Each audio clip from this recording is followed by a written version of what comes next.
Ladies and gentlemen, Happy New Year, and today we are back with another video for Stranger Things Season 5. And in today's video, we will essentially be talking about the finale and everything that happened, along with the epilogue and some theories that I have for the future. Let's get into this video, but first make sure you like, comment, share, and subscribe, and turn on those post notifications as well. But let's go ahead and jump into it. So I want to start with how we did start out with Dr. K and the military and a lot of things with them, because Dr. K and the military, they will be essential for this episode because they were the reason why some of the things happened. But they were basically searching for the kids and everybody else. They searched the radio station, the church, they searched a lot of places, and they ended up finding Max and Vicky because Max, she kind of like well, she got back out of the void because she was in the void with Elle and Callie, but then she got out, so she hit like a little gasp, and then next thing you know, Dr. K found them. So all that happened. So after Dr. K in the military, we did get this like emotional moment between Hopper and Elle before she got into the tank, and like he was just telling her to be safe in there, kill Henry, and come out. Because remember, at this point in time, Hopper, he doesn't know about the plan for Elle and Callie to sacrifice themselves and stay in the upside down. So he's just thinking they're finna go into it. It's gonna be another mission. He's telling her stay safe, and that was it. And after all that happened, Max goes into the void with 11 slash Callie. And at this moment, this is where I actually thought instead of her going to the void, Vecna got her again. But she went outside of the door to the radio station, and 11 and Callie were there. I thought Vecna got her again, but I'm glad he didn't, and she was just, she was just there with 11 in the void. So then now everyone is in the upside down, and the abyss starts to collapse. Yes, Vecna's plan is so far working, and it's collapsing, it's breaking the radio tower because everybody was on the radio tower, and the abyss just started falling and falling, colliding with the upside down, and it looks like the kids are cooked, they're finna fall off, and all that bad stuff. So then we finally see Vecna, Max, I mean, not Vecna Max, but 11, Max, and Callie enter Vecna's mind, and they kind of enter through his childhood minds, the high school mind where Max was, and all type of other stuff. So then after that, we finally see them successfully get into Henry's mind, and basically it started off where Henry and the kids left off, and Elle immediately attacks him. I'm talking about she uses her powers to slam him through the window, to take him to bust through the window, and it was amazing. But the next scene was one that I wanted to speak on because, like, okay, I didn't know it was gonna happen this early. I had a feeling it was gonna happen, but I didn't know it was gonna happen this early. But Steve almost dies, but Jonathan saves him, and I was confident that Steve was gonna live throughout the series. But I was like, how? And I was like, the Duffers teased him falling. So when they got up to the radio tower, I was like, oh, it makes sense. He's gonna fall, but maybe he gets saved, maybe he doesn't. But Jonathan came in clutch and saved Steve, and I felt like that was amazing. So the next thing we see is everyone finally heads into the abyss throughout the portal, because at the point the abyss had came down so far, like 11 and Callie and them, they came in such clutch because the abyss was literally right there. But now it was finally far down enough to where Nancy and everyone else could climb into it. And man, Dimension X slash the Abyss, whatever you want to call it, it looked amazing. Alrighty, so then this next scene we get is Henry and Elle face to face, and it was amazing. Henry, he had just recovered from being slammed out the window. Him and Elle finally go face to face, and this was basically something to get Henry to convince that he was evil, and Callie was using her powers to turn her and the kids invisible so he couldn't see him. And man, that scene was amazing. I don't care what y'all say. I love Callie and what she did, and we're going to talk about something that happened with her later, which I was sad about. Not many people were sad, but it's okay. We all got our opinions about these characters and this ending and things like that. So next we get this scene where Jonathan and Steve were having a conversation. They were basically saying, well, Steve was basically saying, thank you for saving me. And they were basically talking about how they both could be, douches or whatever. But then they were like, I still hate you in a jokingly way. And I felt like that was great development for their characters. We seen what has went on with Steve and Jonathan, and with that love triangle with Nancy. So seeing them two kind of connect, it was pretty good. But then after that, they finally find the lair or slash the mind flayer, whatever. And man, I just knew it was gonna be peak from here on out. And guys, this next scene right here, oh my god, if it wasn't just peak and peak and peak, that's why I say I don't see how people hate the finale. But it was whenever Hopper saw his daughter with his Sarah, I believe that's her name, and then we had the Callie and Elle conversation. So basically, Henry's kind of like in Hopper's head in a way, and he basically looks in Hopper's mind and show him his daughter on the hospital bed, telling him it's your fault you lost your first daughter and it's gonna be your fault again. So next thing you know, that's when he also seen a conversation that Callie and Elle had. You know, when Callie was basically saying they had to sacrifice themselves.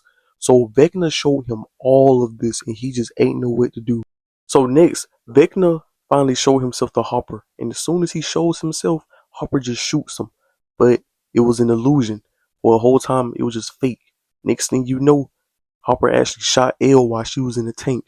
And that scene was so horrifying and horrific to look at. It was, man, it was shocking because I was like, did he actually shoot her? But turns out that was kind of also an illusion. So once everything gets said and done, that's when Hopper finally confronts Elle about it.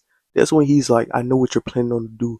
Callie then holds a gun to Hopper's head. Well, she kind of holds the gun up to him like she was finna shoot him. And I was like, oh my god, anything could happen at this point. But Hopper and Elle agreed on something, and then they just went with the plan. You know, they just went with their original plan to just try their best to get in there. Because at this point, they weren't supposed to ever leave on the Void or Vecna's mind, Henry's mind. So it's like now they got to go back and kind of just get the kids safety. But Holly, let's talk about Holly right quick. Holly did her thing. She was leading the kids and doing all she did. Holly was truly an MVP in this episode, and I'm gonna rank my MVPs at the end. So this next scene I want to talk about is when Derek comes in clutch and saves Holly, and cause they're running, all the other kids are going to the cave. Derek, he's tired, you know, obviously. So then next thing you know, that's when Holly's like, what did she say? She said something along the lines of like, we gotta go, we gotta go. And then Henry pops out of the portal like he's Thanos. And so Holly and Derek, they're running, they're running. Next thing you know, he uses his Vecna arm to kind of pull towards and grab Holly's leg. But Derek using that strength and becoming in clutch. He came in clutch and he pulled Holly to safety. Hey, W. Derek. Derek has been one of my favorite characters this season as well. And man, I love what he did this season. And I love everything that they did with that character as well. So next, we did see Henry fighting to get in the cave. So as we know, Henry was very scared to go in that cave because it was just a very terrible memory. So next thing you know, he just fights through it, like through his fears. He fought through it, and it's like he was falling to the ground. You know, like it was hurting him bad, but he was trying to push through it because he really needed those kids for whatever reason he needed. So then that's when next we get Hopper. He went out in a whole shootout with the military on some John Wick stuff. Like Hopper was really shooting him and he got him down. Next thing you know, he gets knocked out of the blue because he was blindsided. So then Murray saved Hopper and Callie because what they had did, they took Hopper and Callie inside of this room and basically they were threatening them like, you either tell us where the other girl is or we're gonna shoot Callie. And Hopper was like, go to hell. So then after that, Murray grabbed the bombs he had and he shot he threw it onto the helicopter and it blew up some of the lab and stuff like that. So then that's when the windows shattered. After the windows shattered, hey, it was free game at that point. 11 had her fun and did what she did. Then we got the scene in the show where, I'm gonna be honest, I didn't cry, but I did feel sad about it. And it was when Callie died. And I was just like, man, like the scene was it was emotional, but I felt like they didn't give it enough time like they should have. Like it didn't feel like there was time for you to cry and do none of that. So I guess that's why I didn't cry. Cause like unlike Eddie's death, you know, they had the scene with him and Dustin and all that. Callie, it was just like it was a good scene, but it wasn't enough to like just make you grieve or cry with it. But then it was still amazing though. So now 11 and Hopper and Murray are on the roof and Elle and Hopper had an emotional conversation where Elle was like, I'm basically grown up now. I'm not Sarah. I'm 11. And she was saying basically she was going to jump up those boulders and go into the abyss or whatnot. And hey, Hopper let her do it. So next thing you know, the mind flayer just starts forming into its real form and it starts chasing everyone. Like that scene was crazy because I was like, anybody could die right now. But then Lucas, he saved Dustin and everything. And when it looked like the group were kind of cooked, 11 saves the group. She threw a boulder at the Mind Flayer's head and saved the whole. So then after that, 11 flies into the Mind Flayer's mouth, and basically it's officially the start of L versus Vecna. And man, that face off was intense. So next, what basically happened was there was a plan that they had where it was basically where somebody had to be bait and run from the Mind Flayer and get them to the canyon or whatever it was.